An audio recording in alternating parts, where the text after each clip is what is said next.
Some people call me a bad apple. Yeah, I may be bruised, but I still taste sweet. Some people call me a bad apple, but I may be the sweetest apple on the tree. Welcome to the Playing Your Fools podcast. I am your host, Adam Harvin. Today, I do not have a guest, so it's just one fool here today. But I did that on purpose. This is my first shot at a solo podcast, but I couldn't think of a guest to have on here because we're going to be talking about dealerships, like car dealerships and motorcycle dealerships. And everybody that I could talk about is still in the business, and I don't really want to get anybody in trouble, and nobody else is going to want to sit here and listen to me rant about dealerships. But this is a subject that I know a lot about because I was raised around dealerships. My dad was a service manager from like the time I was probably about in the second grade. And a lot of times during the summers, like on, grew up racing motocross, and on Saturdays I'd go to work with my dad, and I'd be washing boats and ATVs and motorcycles and stuff all day long, and then go race that night. So, I grew up hanging around service departments specifically, and, I have an uncle that worked in sales, for most of my life. So, I've been around dealerships basically my whole life, and around motorcycles specifically. But later on, I started working at car dealerships and everything, and I learned a lot. I've started off as a service writer at a motorcycle dealership, then became a technician.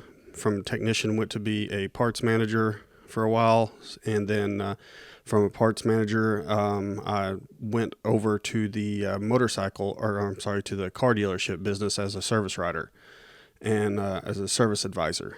And I spent probably around four or 5 years as a service advisor in car dealerships.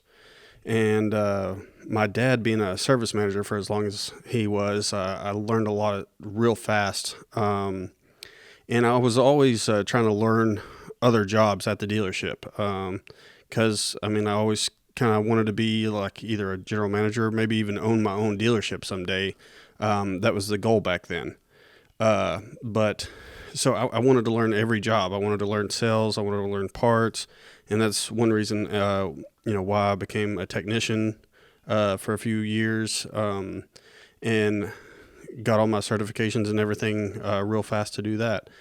But it was more about building a reputation and learning all the jobs and not being in the dark on any one subject.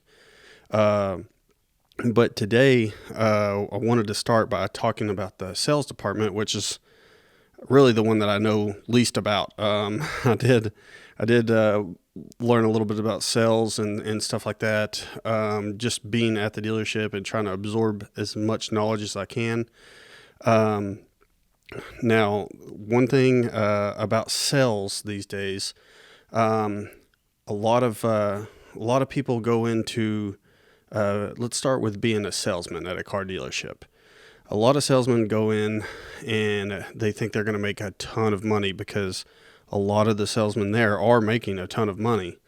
And usually at a car dealership, or motorcycle dealership, but mostly this applies to a car dealership.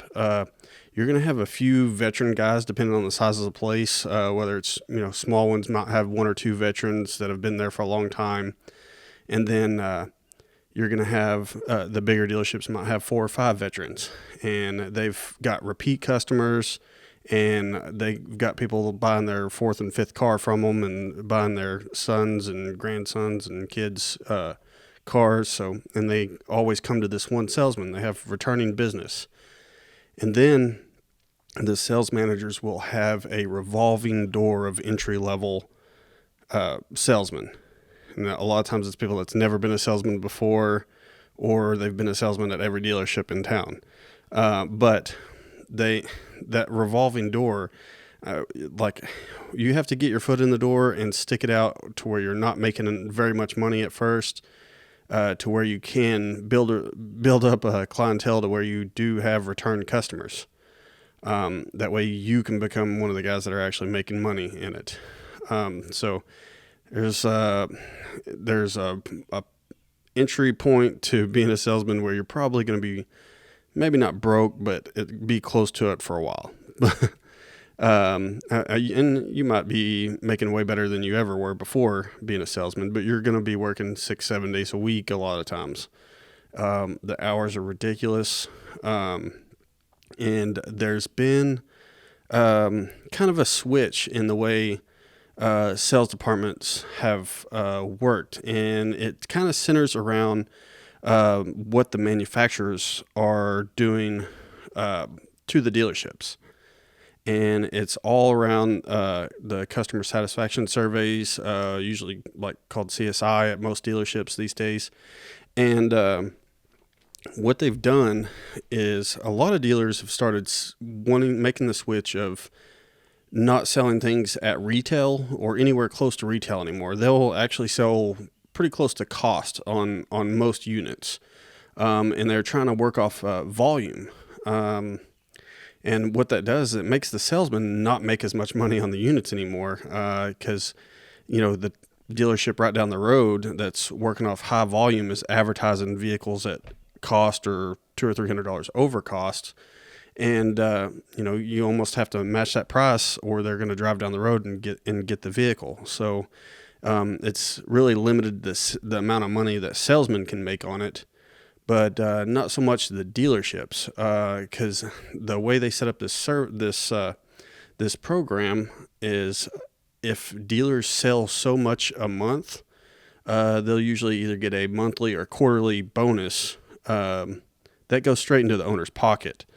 But there's a lot of hoops that you have to jump through to get this bonus as well. A lot of your the service department, parts department, sales are all going to have to take online tests, and then they're going to on these surveys that you get harassed with, no matter what department you come into, whether it's sales or service or parts. I don't think parts usually does it very often, but the reason they harass you on those surveys is because it's one, probably affecting their paycheck personally, but it drastically affects the amount of money that owner makes. So if you sell X amount of cars, I mean, this can be like a $50,000 bonus in the owner's pocket. And so he doesn't care if the salesmen are starving to death, not making very much money per unit, as long as he gets that bonus at the end of the year, or at the end of the quarter. So that's one way that those surveys, which they can be a big problem. But another way that selling on volume like that works is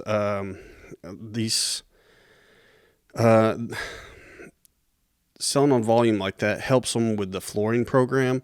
So and what I mean by flooring is when most manufacturers, I'm not sure how long it is in car dealerships, but at motorcycle dealerships, you typically get around 30 days to pay for the unit. So you get a chance to sell the unit before payment comes due after you receive it. And then if you don't sell it in that amount of time, you can either pay that vehicle off to where you have no payments on it, or you can pay a small amount each month until that vehicle sells. And that's usually how the flooring program works.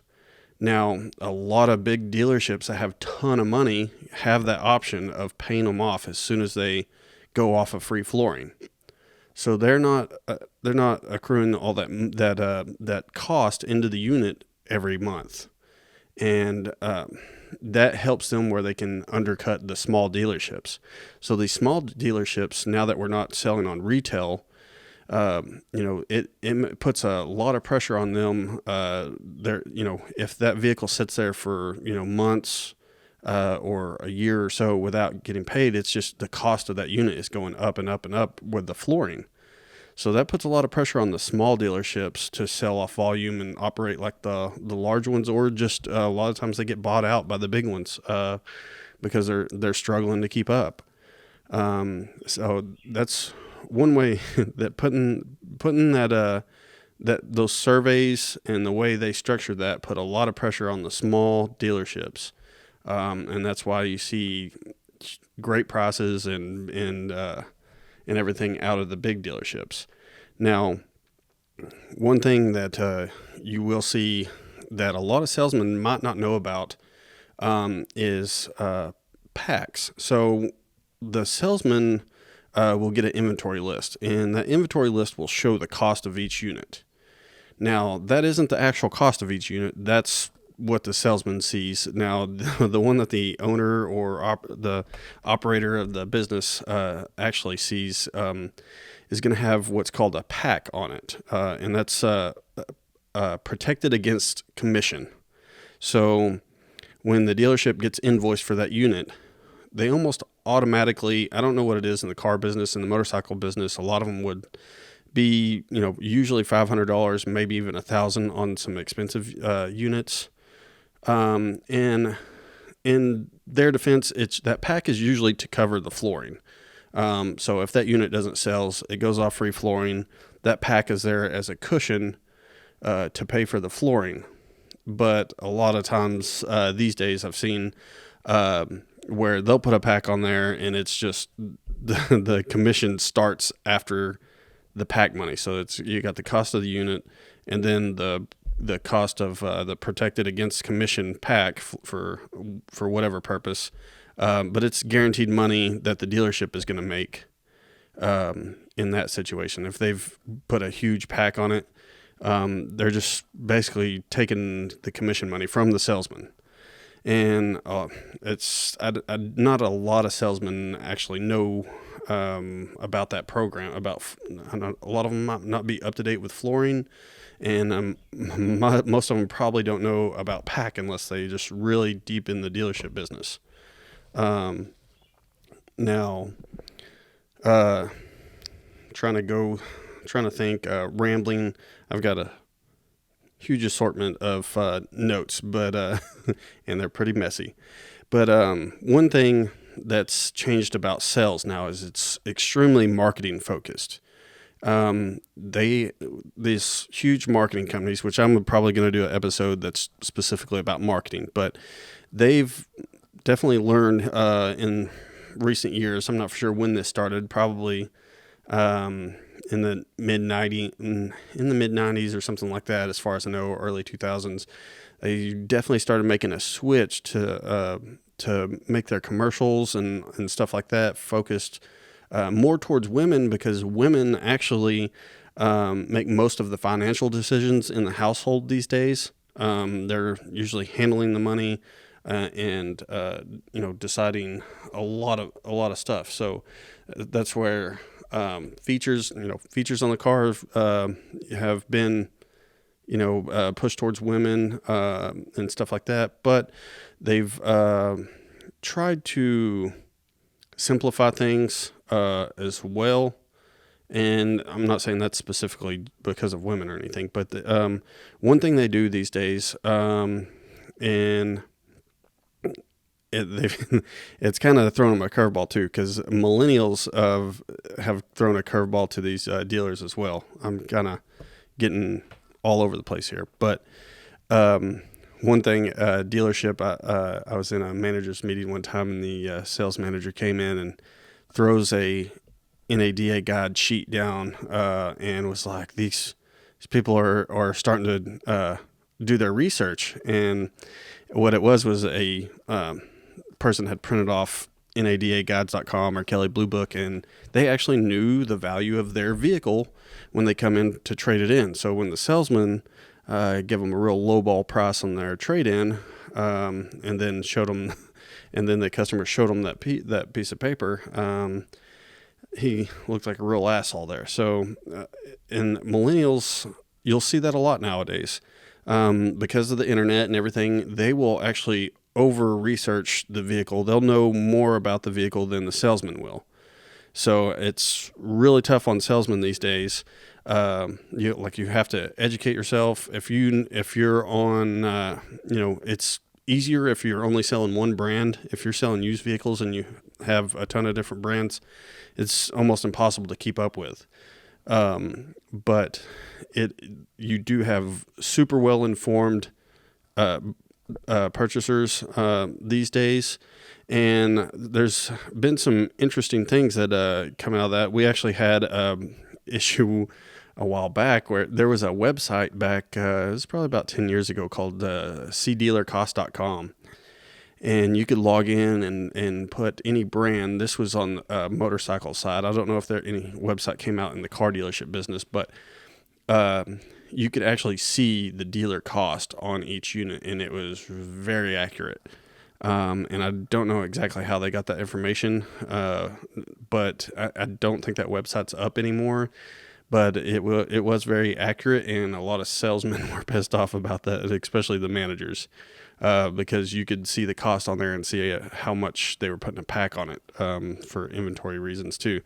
But a friend of mine that I worked with at a dealership went to a big, I think it was like a week-long sales training and marketing, and he came back with this information where he was talking about it was a GM meeting, and General Motors was talking about how millennials look at purchasing cars these days, and people are less and less worried about the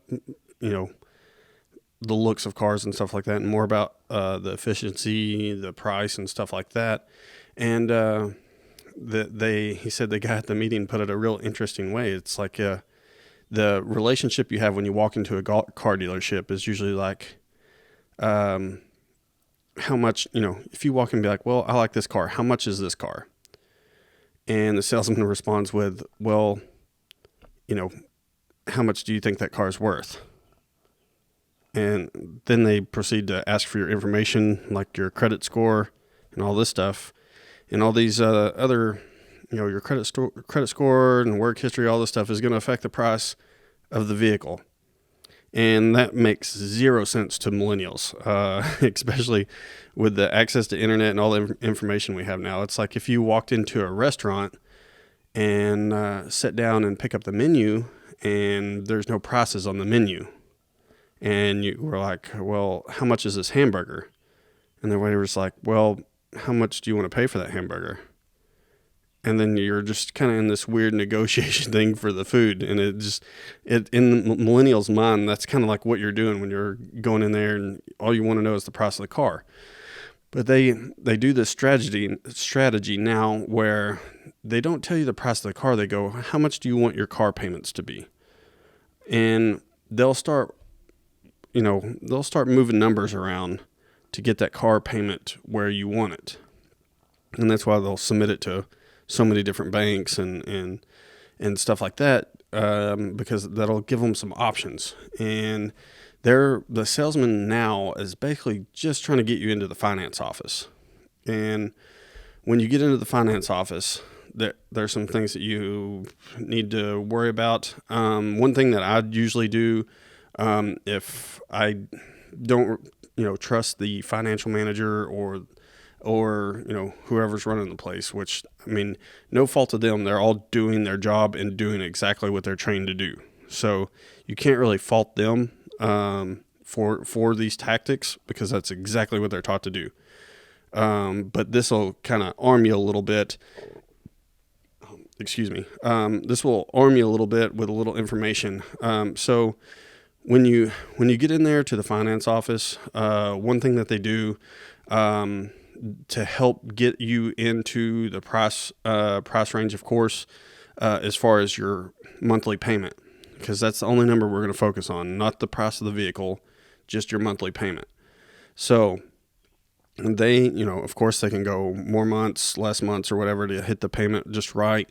And another reason they do that is because they can fluctuate. You might qualify for like a 4% interest rate, but they can bump it up to 7 or something like that. And I'm not for sure exactly how they can get away with that, but I have seen it happen. So if you qualify for a lower interest rate, but they'll bump it up to a 7 because your credit score is good enough, they can get your monthly payment where you want it.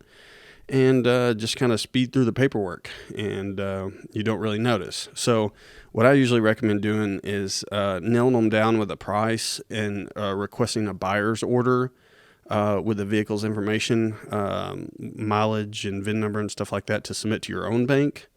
And then that'll give you kind of idea of at your local branch what you qualified for. And a lot of times they will be able to beat it because they work on mass scale and everything. So they could probably beat it. But you'll at least know kind of a least percentage range of where you should be at on your interest rate. Now, that being said, the finance officers, the financial guys, they make money every time they sell you extended warranty.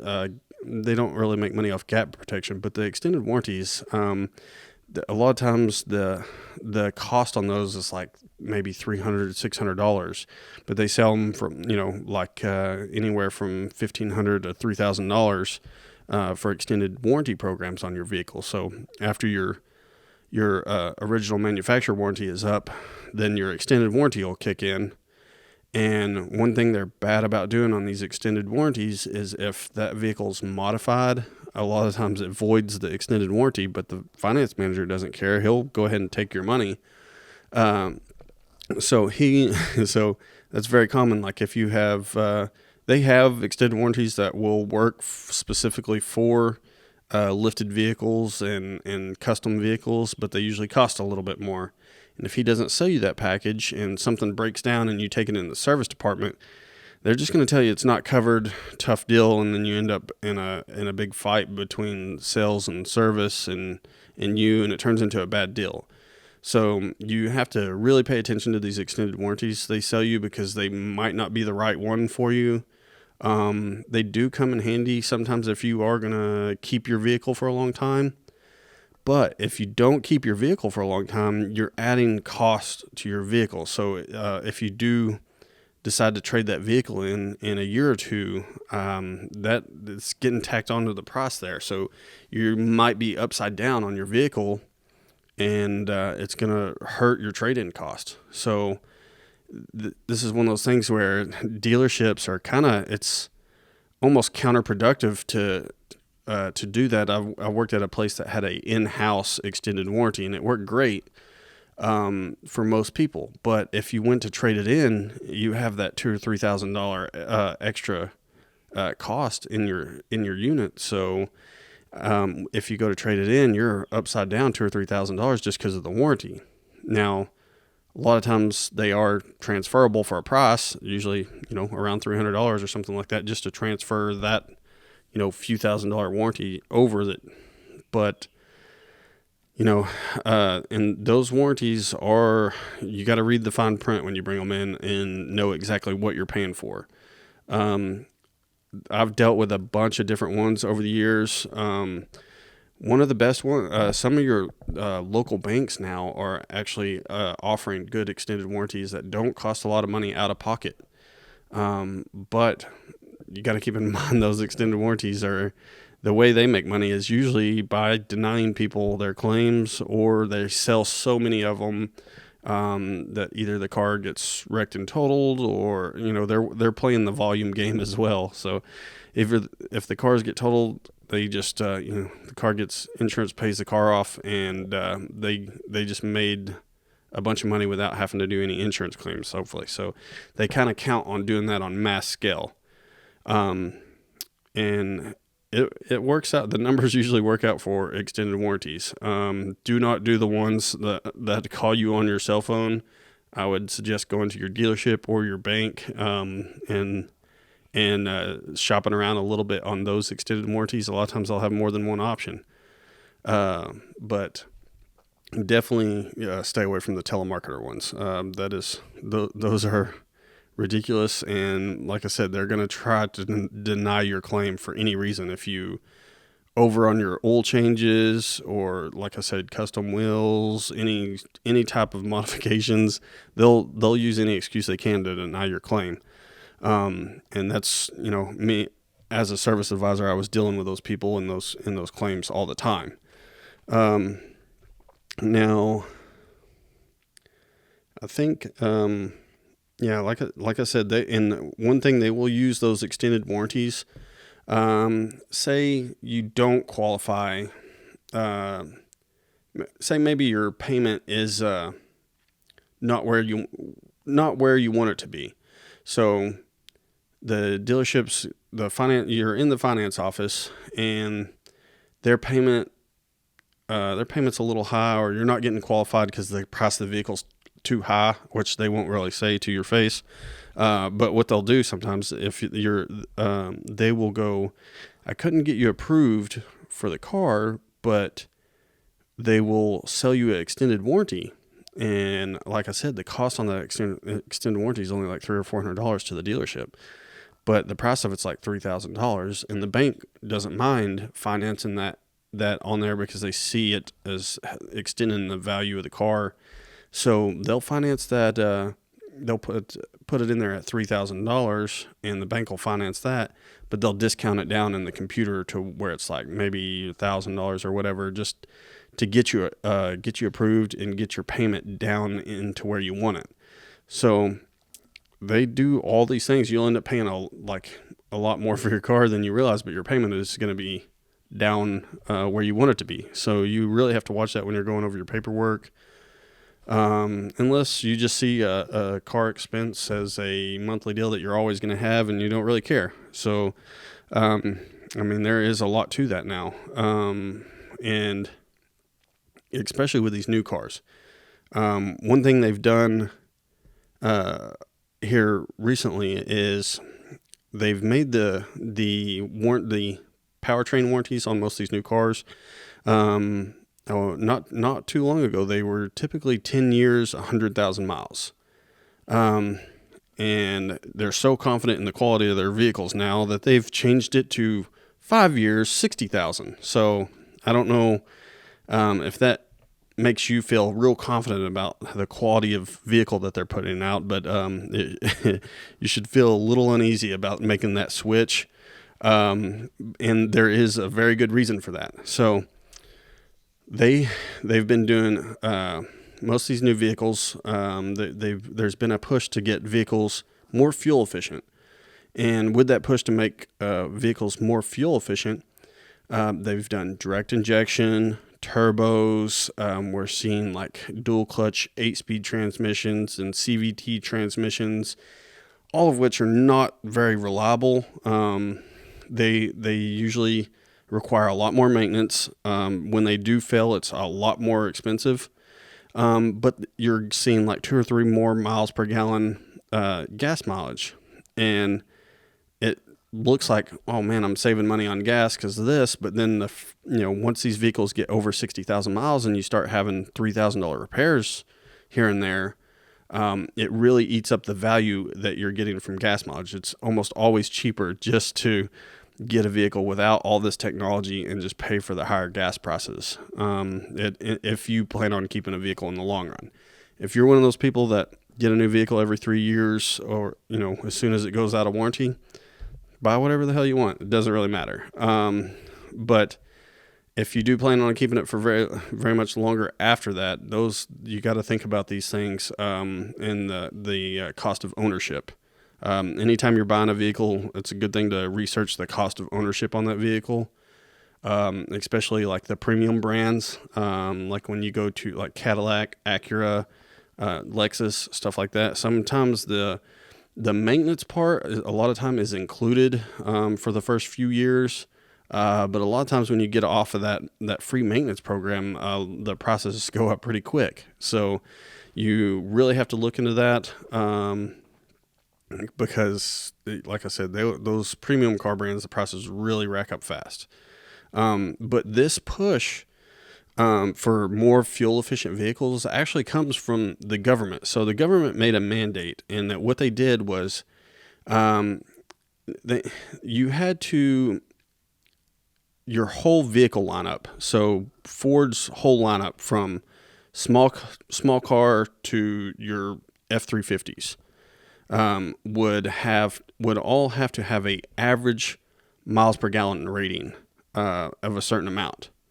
So this is where a lot of the hybrids came from. This is like where the Toyota Prius and a lot of the Ford C-Max and stuff like that come from, where they started pumping out these hybrid vehicles and stuff like that. If they had one vehicle that had 40 to 70 miles per gallon or whatever, it brought their full lineup average down to where they could actually still sell F-350s and be in compliance with the government, with the new laws.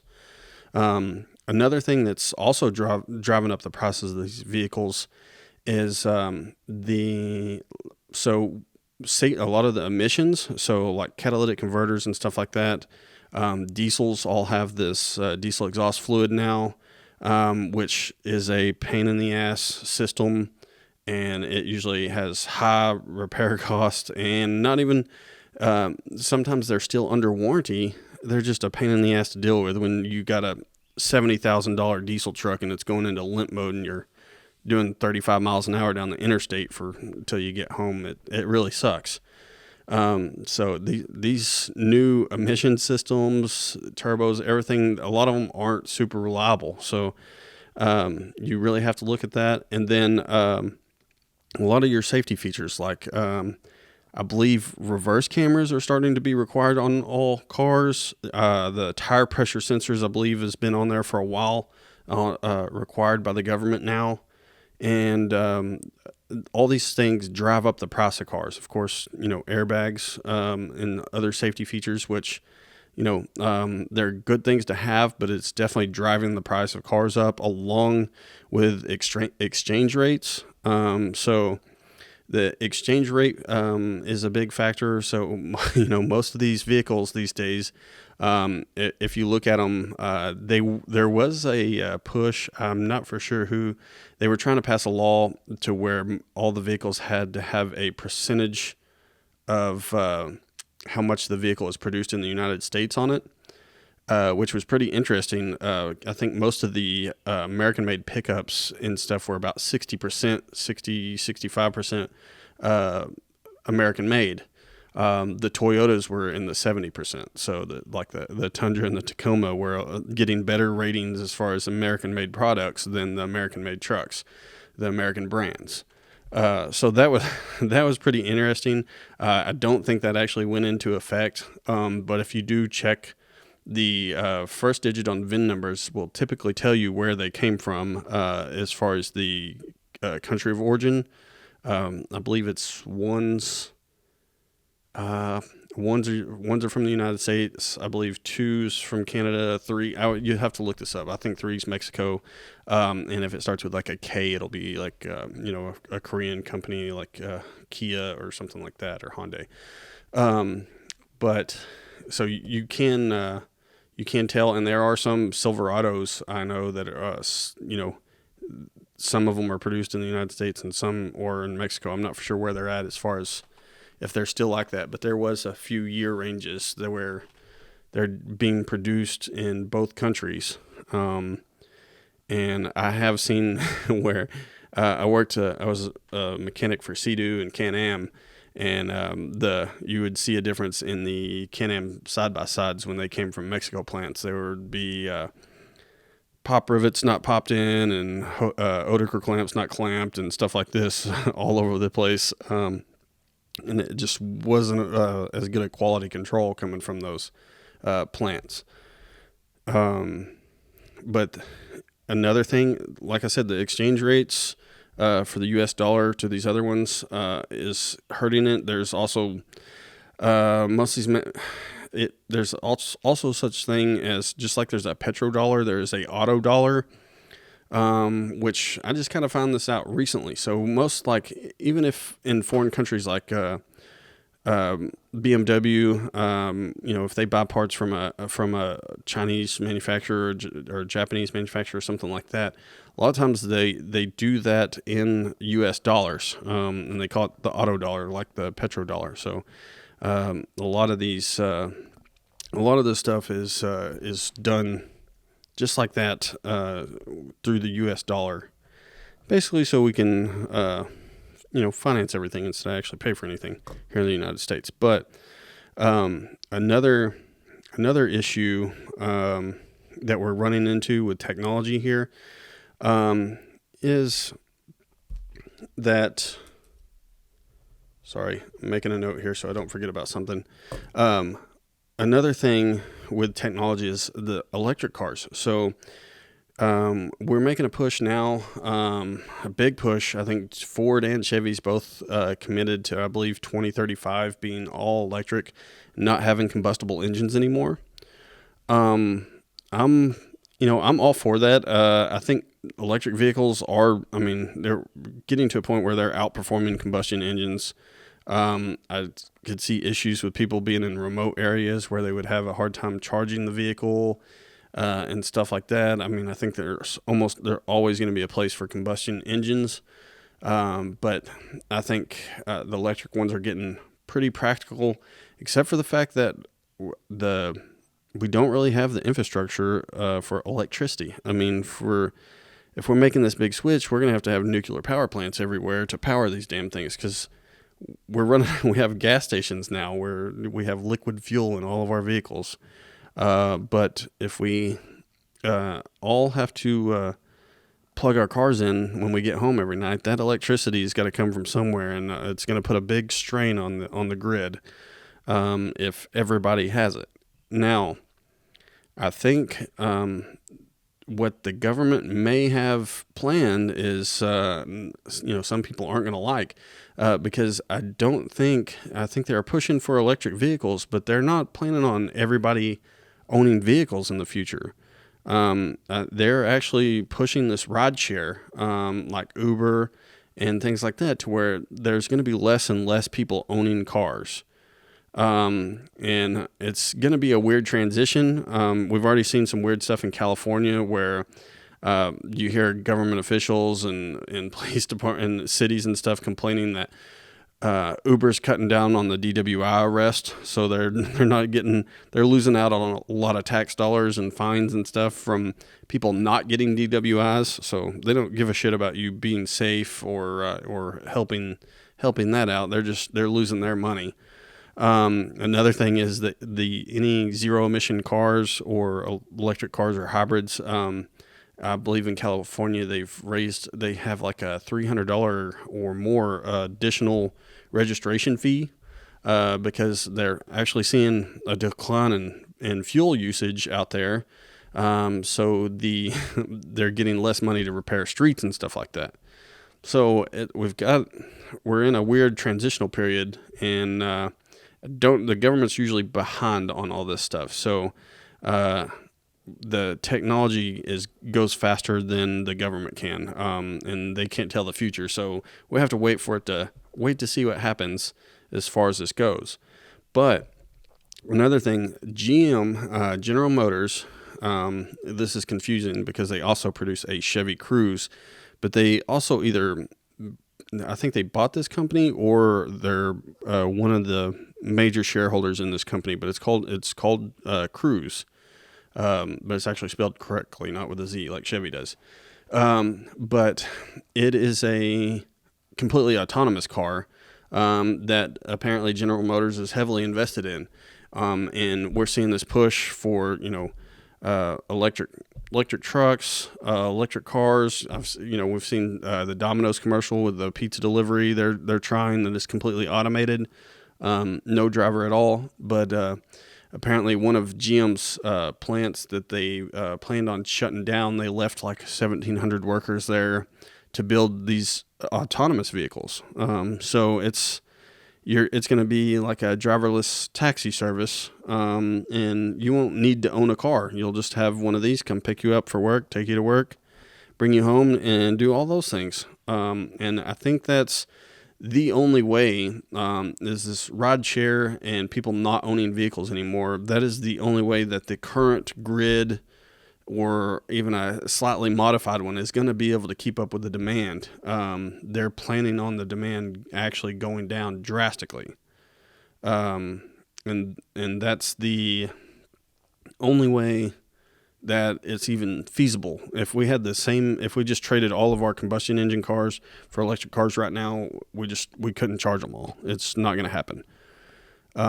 Also, there's, it's pretty questionable on whether it's even better for the environment.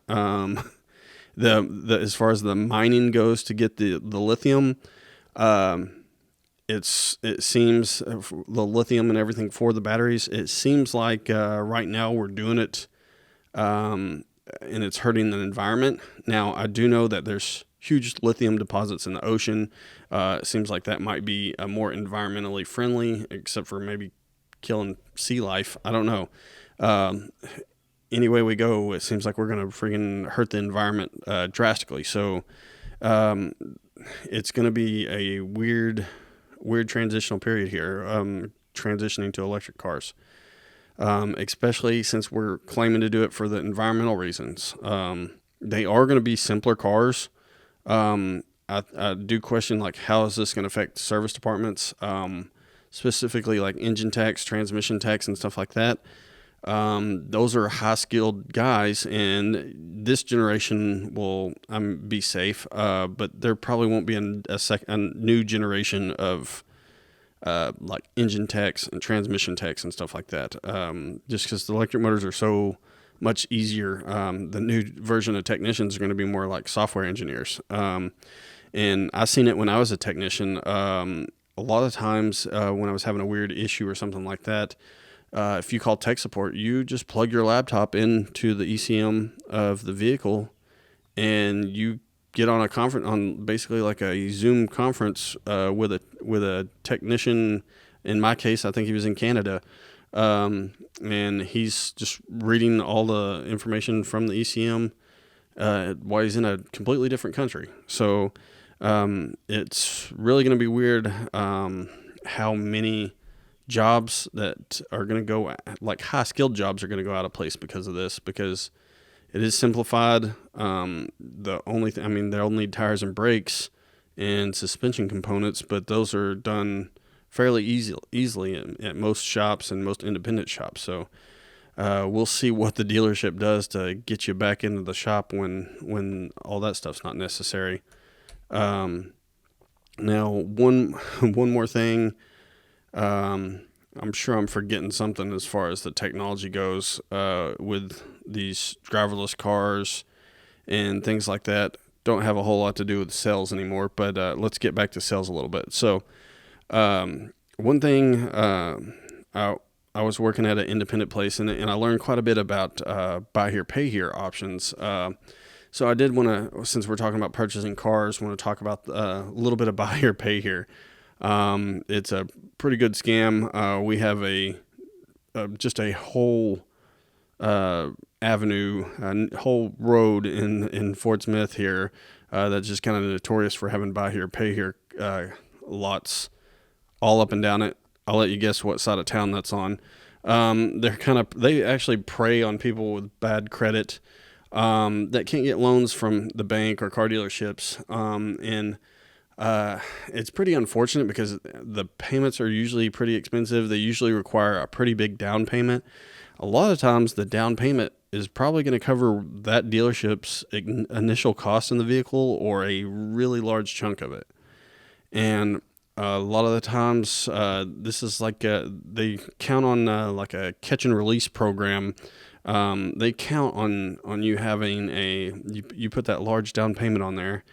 And then the payments are pretty high for what kind of car it is. And a lot of times if you're going, the people that, if they have bad credit, they might have a hardship of some sort. If you can't make a payment or two, they will come repo that car, and they count on that. They definitely, they can turn around and get another down payment and however many payments, and they will make, they can make probably 10 times what they had in that car, by selling it 2 or 3 different times. I've definitely seen this at buy here, pay here lots where they will sell that same car 3 or 4 different times. And a lot of times, you will see not all of them, but a lot of these, buy here, pay here lots would bring these cars into, the service department. And when I was a service advisor, and a lot of them have airbag lights on, and that's typically because they don't put the airbags back in these cars. So they're not safe a lot of times. There are some insurance companies. I don't even know how people get these cars insured. But I think most insurance companies won't insure them if the airbag is lit up, and most of these cars will have salvage titles, and or rebuilt titles, and they can do that because the bank's not financing them. The bank will not finance cars with salvaged or rebuilt titles most of the time. But these places, the majority of their cars are totaled cars that they halfway rebuilt, and they don't replace the seat belts or the airbags when they've been deployed, and not very safe cars, and you overpay drastically. So I would avoid those any way you can, because it does happen like that. I have seen, I experienced some buy here, pay here motorcycle shops even. So, and it usually goes like that. That down payment will cover the cost of the car, and they will try to sell it 2 or 3 different times. As soon as they're putting a wrecker on they're picking your car up with a record the next day after you miss a payment. So, that is, definitely stay away from those. I'm rambling like an idiot now. I'm trying to think if there's anything I missed. I'm sure there's tons of stuff that I missed.